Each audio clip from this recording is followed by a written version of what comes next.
Hello traders, Carolina Lezon here with Grok Trade, a graduate student of the Grok Trade Mentoring Program. It is Thursday, April 5th of 2012, and we are looking at the QQQ daily chart as we always do. Hope you all had a wonderful trading day. You made some profitable trades, took advantage of some upswings intraday.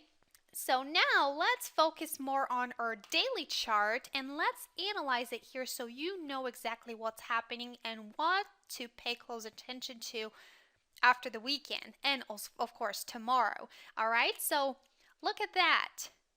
Beautiful pop and beautiful bounce off of that lower area support that we talked about yesterday, and I stressed it here to you and I pointed it at you, showing you how important it was. The 67.20 mark, beautiful test, and boom, we are bouncing off of it, trying to push it all the way back up to that 8 moving average, which you see here in green, and it's at about 67.88, and we never made it there, but we got really close. So this is our area of resistance that we are facing at this moment, and we are actually stuck between a strong area of resistance, the 8 moving average, and a pretty powerful area of support, 67.20. So put those on your chart and make them really thick so you can really see them once we get closer and closer to them and once we try to break through either one of them. Okay, so that is your homework and that is your job. That's what you need to do. And if we ever continue higher, trying to break through that 8 moving average to the upside, we'll have to break through that one and then also close above it, as we always do. Okay, that's what needs to happen if we were about to head back up.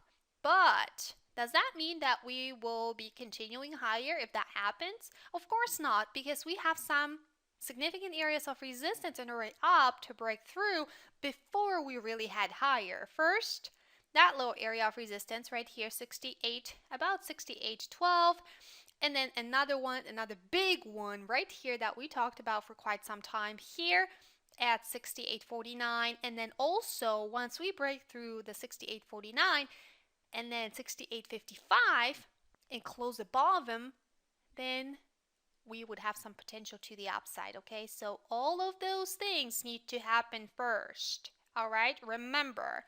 And then besides that, we'll also have to take a look at the MACD to make sure that it's behaving the right way and it's confirming everything we see happening on the chart. If we see breakout through those highs here, we will need to see the MACD pointing north. Okay, that is a confirmation. That's what I'm talking about.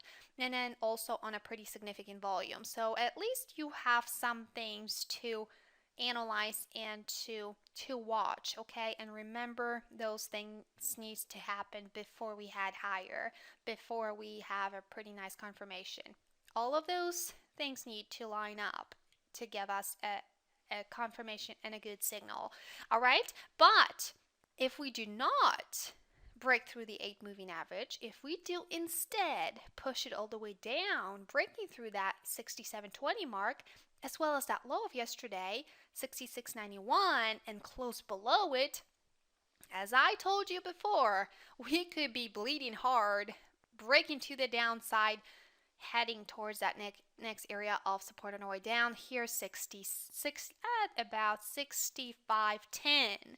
That is another stop. Okay, that's a major area of support right here, and down below another moving average. Okay, the 50-day moving average here approaching, so watch that one as well. But there's a big gap in here, so watch for those signals to appear and to show on your charts as well as on the MACD, and also look for some spikes in volume to have a better confirmation.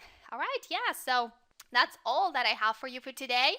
I am leaving for Easter here tomorrow, so I will not be here tomorrow with you, but I'll be back here on Monday. So enjoy the holidays, enjoy Easter, and happy Easter to you, and I will talk to you again on Monday.